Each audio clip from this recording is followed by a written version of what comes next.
Haleluya. Terima kasih Tuhan Yesus. Kami bersyukur untuk hari ini. Kami datang saat ini Tuhan Yesus. Kami mau Engkau mengubah setiap kami. Terima kasih Tuhan. Bapa Kau setia. Bapa Kau setia. Takkan meninggalkan,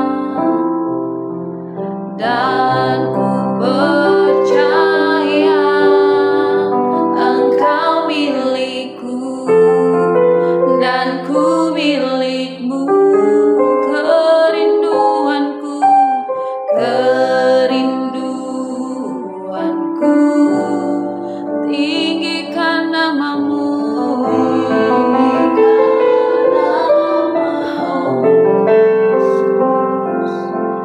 Karena ku tahu Engkau dalamku dan ku dalammu. Ubah hatiku seperti hatimu, setulus salibmu, kasihmu Tuhan. Biar mataku seperti matamu, pancarkan kasihmu. Ku mau jadi sepertimu.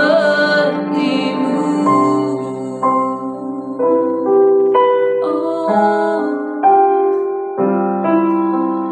Bapa Kau setia. Terima kasih Tuhan Yesus. Takkan meninggalkan,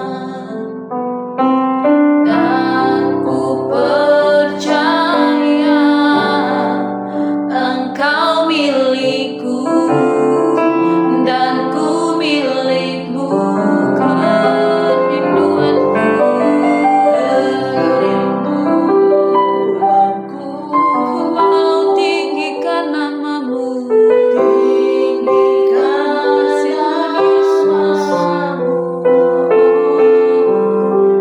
Karena ku tahu Engkau dalamku dan ku dalam. Sama-sama katakan, ubah hatiku, ubah hatiku seperti hatimu, setulus salibmu, kasihmu Tuhan.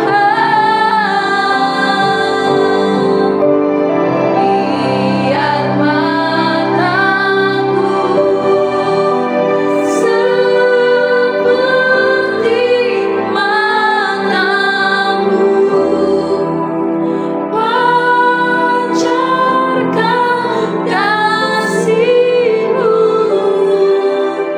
Ku mau jadi, ku mau jadi, oh, ku mau jadi, ku mau jadi, ku mau jadi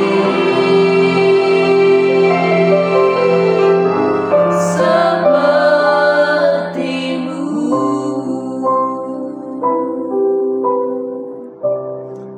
Terima kasih Tuhan Yesus. Ini menjadi kerinduan kami Tuhan. Kami mau menjadi seperti Tuhan. Bentuk karakter kami Tuhan lewat renungan firman-Mu saat ini. Biar firman-Mu itu mengubah setiap kami, Tuhan Yesus. Bersabdalah atas setiap kami. Di dalam nama Yesus, haleluya. Amin. Shalom Bapak Ibu dan Saudara-saudari, kita berjumpa kembali di dalam Perenungan Intim dengan Allah, yang pada kesempatan ini akan membahas mengenai misi sebagai panggilan dalam kekristenan. Firman Tuhan yang akan kita pelajari bersama terdapat pada Matius 28, ayatnya yang ke-19 sampai dengan 20. Berikut adalah firman Tuhan di dalam Matius 28, ayatnya yang ke-19 dan 20. Karena itu pergilah, jadikanlah semua bangsa muridku, dan baptislah mereka dalam nama Bapa dan Anak dan Roh Kudus. Dan ajarlah mereka melakukan segala sesuatu yang telah kuperintahkan kepadamu. Ketahuilah, aku menyertai kamu senantiasa sampai akhir zaman. Bapak, Ibu, dan Saudara-saudari, amanat agung yang terdapat di dalam Matius 28 ayatnya yang ke-19 dan 20 adalah salah satu bagian yang sangat penting di dalam kehidupan setiap orang percaya. Di dalam ayat ini, Tuhan Yesus memberikan perintah yang sangat jelas kepada murid-muridnya, yaitu untuk pergi dan menjadikan segala bangsa muridnya, membaptis mereka dalam nama Bapa, Anak, dan Roh Kudus, serta mengajarkan mereka untuk melakukan segala sesuatu yang telah Dia perintahkan. Misi ini tidak hanya bersifat lokal, tetapi bersifat global, mengarahkan pandangan kita kepada tanggung jawab umat Allah untuk memperluas kerajaannya hingga ke ujung bumi. Namun di sisi lain, banyak orang Kristen yang masih enggan untuk terlibat dalam pelayanan misi ini. Keengganan ini disebabkan oleh berbagai faktor, baik internal maupun eksternal, yang seringkali bertolak belakang dengan kehendak Tuhan yang dinyatakan dalam Matius 28, ayatnya yang ke-19 dan 20. Keengganan manusia untuk terlibat dalam pelayanan misi adalah fenomena yang sering terjadi. Ada banyak alasan mengapa orang percaya sering merasa enggan untuk menjawab panggilan misi. Misal, ketakutan dan ketidakpastian. Di dalam perjalanan sejarah gereja, banyak orang percaya yang mengalami tantangan besar dalam menjalankan misi, mulai dari penganiayaan, penolakan, hingga ketidakpastian mengenai masa depan. Tidak jarang orang takut bahwa mereka akan ditolak oleh komunitas yang hendak mereka layani, atau bahkan takut bahwa mereka akan gagal pada tugas tersebut. Kekhawatiran ini berakar pada ketidakpercayaan kepada Tuhan yang berjanji akan menyertai kita sampai akhir zaman. Matius 28 ayat 20. Ketakutan yang tidak dibarengi dengan iman kepada janji Tuhan seringkali menyebabkan stagnasi di dalam pelayanan misi. Bapak, Ibu, dan Saudara-saudari, banyak orang percaya yang tidak memahami panggilan misi sebagai mandat yang diberikan kepada setiap orang Kristen. Sebagian kalangan mungkin merasa bahwa misi hanya merupakan tugas bagi misionaris profesional atau pendeta. Namun Tuhan Yesus tidak memberikan amanat agung ini hanya kepada para pemimpin gereja, tetapi kepada semua muridnya, yang berarti setiap pengikut Kristus dipanggil untuk berpartisipasi dalam misi, baik secara langsung maupun tidak langsung. Di tengah segala bentuk keengganan manusia, amanat agung dalam Matius 28 ayat yang ke-19 dan 20 menegaskan kehendak Tuhan yang sangat jelas. Misi bukanlah sebuah opsi bagi orang percaya, tetapi panggilan yang mutlak yang harus dipenuhi. Amanat ini mengandung 3 aspek penting: pergi, membaptis, dan mengajar, yang semuanya terkait dengan tanggung jawab kita dalam memperluas kerajaan Allah di dunia ini. Bapak, Ibu, dan Saudara-saudari, perintah pertama dalam Matius 28 ayat 19 adalah pergilah dan jadikanlah semua bangsa muridku. Hal ini menunjukkan bahwa misi bersifat proaktif, bukan reaktif. Tuhan memanggil kita untuk meninggalkan zona nyaman kita dan pergi ke tempat-tempat yang belum dijangkau oleh Injil, menyuarakan Injil kepada orang-orang yang belum mengenal kasih Kristus, baik melalui perkataan maupun perbuatan. Panggilan ini tidak terbatas pada lokasi geografis tertentu, tetapi meliputi segala bangsa, etnis, dan kelompok sosial.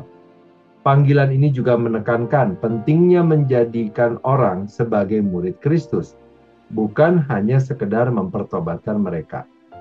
Di sini tugas kita bukan hanya memperkenalkan Injil, tetapi juga mendidik dan membimbing orang-orang dalam proses menjadi pengikut sejati Kristus yang hidup menurut ajarannya. Membaptis dalam nama Bapa, Anak, dan Roh Kudus adalah tindakan sakramental yang melambangkan identifikasi seseorang dengan Kristus dan masuknya mereka ke dalam komunitas orang percaya. Baptisan tidak hanya simbolik, tetapi juga merupakan bagian integral dari misi, karena melibatkan pembentukan komunitas gereja yang baru, di mana orang-orang percaya dapat bertumbuh dalam iman mereka.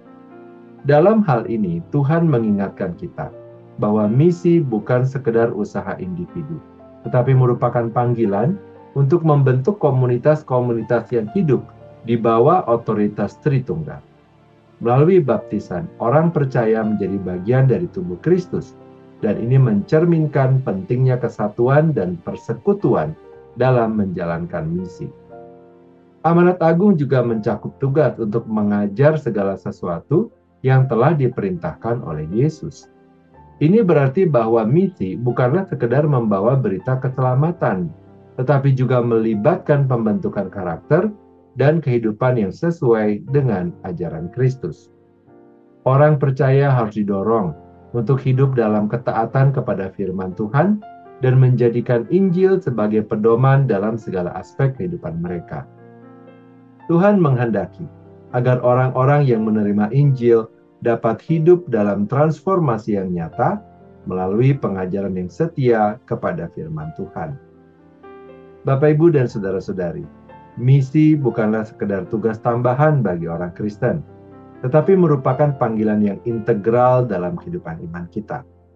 Matius 28 ayatnya yang ke-19 dan 20 menegaskan kehendak Tuhan yang jelas bagi setiap orang percaya untuk terlibat dalam pelayanan misi, meskipun seringkali dihadapkan dengan keengganan yang berasal dari ketakutan, tekanan sosial, atau tantangan praktis. Namun dengan janji penyertaan Tuhan dan kuasa Roh Kudus, kita dapat melampaui segala halangan dan dengan setia menjalankan panggilan misi ini. Sebagai pengikut Kristus, kita dipanggil untuk mempercayai dan menghidupi iman ini dengan berani dan tanpa kompromi, sehingga nama Tuhan dipermuliakan di segala tempat dan di sepanjang zaman. Mari kita berdoa. Bapa yang baik, kami berterima kasih atas firman Tuhan yang telah kami dengar pada hari ini. Kami berdoa untuk jiwa-jiwa yang belum mengenal Tuhan, dan bagi mereka yang masih hidup dalam suam-suam kuku. Bagi mereka kami berdoa ya Tuhan. Berikanlah kemurahan-Mu dan berikanlah anugerah-Mu. Berikanlah kepada mereka kesempatan untuk boleh mengenal-Mu, dan mereka juga boleh diselamatkan. Berikanlah kepada setiap kami ya Tuhan, anak-anak-Mu, semangat, hikmat, dan hati yang rela, untuk kami juga boleh dapat mewartakan kebenaran firman Tuhan, baik di marketplace maupun di dalam lingkungan keluarga kami dan lingkungan pergaulan kami masing-masing. Biarlah melalui kehidupan kami, orang-orang dapat melihat karakter Kristus di dalam kehidupan kami, dan mereka pun boleh dapat mengenal Allah dan diselamatkan. Terima kasih Bapa, kini kami memohonkan kepada Tuhan, kiranya Engkau memberkati kami dengan segala kebaikan dan kemurahan dari Allah Bapa, cinta kasih dari Tuhan Yesus, serta persekutuan dengan Allah Roh Kudus yang menyertai kami, sampai kedatangan Tuhan yang kedua kali. Di dalam nama Tuhan Yesus kami berdoa. Amin. Demikianlah pembacaan firman Tuhan dan perenungan intim dengan Allah pada hari ini. Sampai bertemu kembali di dalam kesempatan perenungan intim dengan Allah berikutnya. Tuhan Yesus memberkati.